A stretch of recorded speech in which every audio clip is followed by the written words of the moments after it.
इसी तरह के वीडियो पाने के लिए एंड जीके क्यूज के लिए सब्सक्राइब करें एंड सपोर्ट करें हम।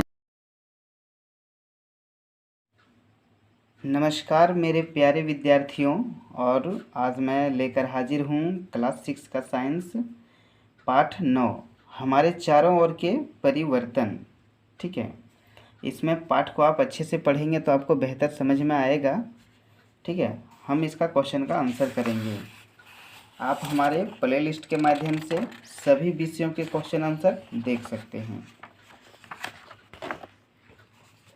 आइए करते हैं आज का पहला क्वेश्चन।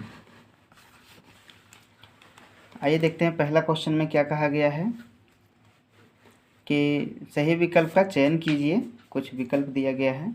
निम्नलिखित में कौन उत्क्रमणीय परिवर्तन है? यहाँ पर समझेंगे कि उत्क्रमणीय और अनुत्क्रमणीय क्या होता है। उत्क्रमणीय का मतलब होता है कि इसे हम दोबारा वही रूप में ला सकते हैं जो रूप में ये पहले था, और अनुत्क्रमणीय का मतलब होता है हम उस रूप में इसे नहीं ला सकते हैं जो रूप में पहले था। ठीक है, जैसे देखिए अभी समझ में आ जाएगा आपको।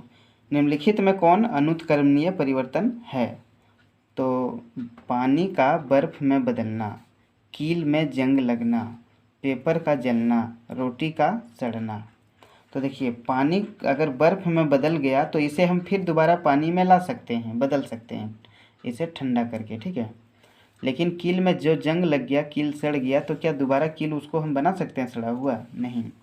पेपर अगर जल गया तो क्या दोबारा वो जले हुए को हम पेपर में बदल सकते हैं? नहीं। रोटी सड़ गया तो क्या उसी सड़ा हुआ रोटी को फिर दोबारा बना सकते हैं? नहीं। तो ये सब ये उत्क्रमणीय है और बाकी ये अनुत्क्रमणीय है। ठीक है, दूसरा है निम्नलिखित में कौन अनुत्क्रमणीय परिवर्तन है? अब तो आप समझदार हो गए, टिक लगा लेंगे। तो कील में जंग लगना, बर्फ़ का पिघलना फिर बर्फ़ बन जाएगा। पानी में नमक का घुलना, फिर इसको वाष्पन विधि द्वारा अलग किया जा सकता है। ठीक है, आइए देखते हैं तीसरा नंबर। निम्नलिखित में कौन लाभदायक परिवर्तन है? तो फल का पकना, भोजन का सड़ना, कील में जंग लगना, दूध का खट्टा होना, ये सब कोई लाभदायक नहीं है, सिर्फ क नंबर का लाभदायक है। फल पका तो खाने में आएगा काम। ठीक है, चौथा नंबर है कि जब बर्फ़ पानी में बदलता है तो क्या इसे परिवर्तित हो इसमें क्या परिवर्तित होता है? अगर बर्फ़ जो है पानी में बदल गया तो क्या हुआ? इसका आकार में परिवर्तन हो गया। बर्फ़ ठोस था, अब वो द्रव बन गया, आकार परिवर्तन हो गया। ठीक है, आगे क्वेश्चन है बर्फ़ पिघलकर जल बनता है, यह किस प्रकार का परिवर्तन है? तो ये जो भी हमने पहला टिक लगाया है वही हो जाएगा इसका आंसर। तो ये जो है उत्क्रमणीय परिवर्तन है।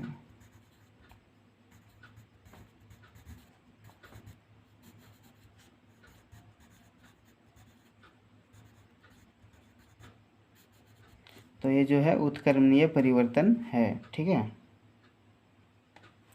क्लियर है। और दूसरा देखते हैं, एक सीमेंट की बोरी खुले में छोड़ दिया गया और यह पानी में भीग गया, क्या इसे उत्क्रमित किया जा सकता है?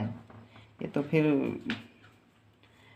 फिर जब भीग गया और इसको उत्क्रमित नहीं किया जा सकता है, फिर तो ये पत्थर जैसा बन जाएगा। ये हो जाएगा इसका आंसर नहीं, इसे उत्क्रमित नहीं किया जा सकता है। ठीक है, अगला है कि चित्रकारी करने पर ड्राइंग शीट पर परिवर्तन हो जाता है, क्या आप इस परिवर्तन को उत्क्रमित कर सकते हैं? तो ड्राइंग शीट अगर परिवर्तन हो गया तो उसे हम फिर मिटा तो सकते हैं, लेकिन ड्राइंग शीट खराब हो जाएगा। ठीक है, तो इसे उत्क्रमित नहीं कर सकते हैं। ठीक है, पांचवा है उत्क्रमणीय तथा अनुत्क्रमणीय परिवर्तन को उदाहरण देकर स्पष्ट कीजिए। इसके लिए निकालेंगे आप पेज नंबर 92 और यहाँ पर देखेंगे, यहाँ से लिखेंगे। ठीक है, 5 नंबर का क्वेश्चन का आंसर यहाँ से। परिवर्तन जिसमें पदार्थ की मूल अवस्था को पुनः प्राप्त किया जा सकता है उसे उत्क्रमणीय परिवर्तन कहते हैं। ठीक है, अब इसमें से कुछ एग्जाम्पल लिख देंगे आप, जैसे बर्फ़ है ना, बर्फ़ का पिघलना लिखेंगे, पानी में नमक का घुलना, ये 2 उदाहरण इसमें लिखेंगे। फिर अनुत्क्रमणीय के लिए यहाँ से लिखेंगे यहाँ से 5 का ही है, इसी पेज नंबर में मिलेंगे आपको। वह परिवर्तन जिसमें पदार्थ की मूल अवस्था को पुनः प्राप्त नहीं किया जा सकता है अनुत्क्रमणीय परिवर्तन कहलाता है। यहाँ से लिखेंगे 2 लाइन कहलाता है, ठीक है। अब इसका जो उदाहरण है वो क्या लिखेंगे, रोटी का सड़ना और कील में जंग लगना, ये 2 उदाहरण इसमें भी लिख देंगे, ठीक है। क्लियर है। आइए देखते हैं क्वेश्चन नंबर 6 का। अगला क्वेश्चन है 6 नंबर कि कागज का जलना एक अनुत्क्रमणीय परिवर्तन है परंतु पानी का उबलना एक उत्क्रमणीय परिवर्तन, समझाइए। आइए देखते हैं। देखिए, कागज का जलना एक अनुत्क्रमणीय परिवर्तन है क्योंकि कागज एक बार जलने के बाद पुनः उसे वही अवस्था में नहीं लाया जा सकता है। लेकिन पानी का उबलना एक उत्क्रमणीय परिवर्तन है क्योंकि जब पानी उबलता है तो वाष्प बनता है, तो फिर से संघनन विधि द्वारा वाष्पन से जल की अवस्था में लाया जा सकता है, ठीक है।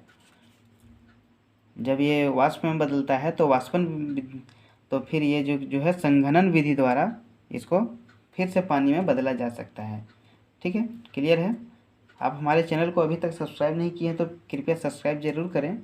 जितने लोग वीडियो देखते हैं अगर उनमें से एक सब्सक्राइब ही कर दे तो कोई भी आगे बढ़ सकता है। कृपया सब्सक्राइब करना न भूलें। आइए देखते हैं अगला क्वेश्चन 7वां। क्वेश्चन नंबर 7 देखते हैं कि क्या यह संभव है कि एक ही वस्तु में उत्क्रमणीय तथा अनुत्क्रमणीय परिवर्तन दोनों हो सकता है, उदाहरण देकर समझाइए। आइए देखते हैं। हाँ, यह संभव है कि एक वस्तु में उत्क्रमणीय और अनुत्क्रमणीय परिवर्तन दोनों परिवर्तन हो सकते हैं।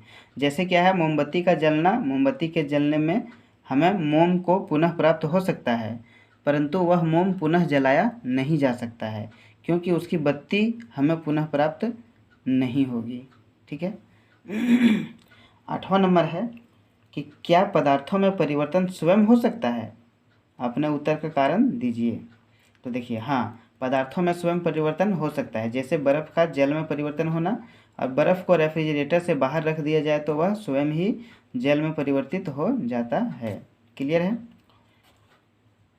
9 नंबर का देखते हैं। बैलगाड़ी के चक्के के ऊपर लोहे का रिम किस प्रकार चढ़ाया जाता है, यह किस प्रकार का परिवर्तन है। तो देखिए, लोहे का रिम पहिए के घेरे में छोटा बनाया जाता है, पहिए के घेरे से छोटा बनाया जाता है। गर्म करने पर रिम फैलकर पहिए पर चढ़ जाता है। इसके ऊपर ठंडा पानी डाला जाता है, यह ठंडा होकर पहिए के ऊपर कस जाता है। यह उत्क्रमणीय परिवर्तन है, ठीक है। 10वां नंबर है कि जब आप जलमग्न में घूमते हैं तो अपनी फुल पैंट के निचले भाग को मोड़कर उसकी लंबाई कम कर लेते हैं, क्या इसे परिवर्तन को उत्क्रमित किया जा सकता है। तो देखिए, फुल पैंट की लंबाई को हम पुनः प्राप्त कर सकते हैं इसलिए कि परिवर्तन को उत्क्रमित किया जा सकता है। फुल पैंट को हम मोड़ लिए, फिर पानी से बाहर निकलेंगे तो फिर फुल पैंट सीधा कर लेंगे, तो क्या हुआ, मोड़ा हुआ भाग फिर सीधा हो गया, तो ये उत्क्रमणीय परिवर्तन है, ठीक है। 11वां नंबर है लास्ट कि कागज का फाड़ना एक अनुत्क्रमणीय परिवर्तन है। कागज पुनः चक्रण को आप क्या कहेंगे। देखिए, कागज के पुनः चक्रण को हम अनुत्क्रमणीय परिवर्तन ही कहेंगे, ठीक है, क्योंकि उसे फिर से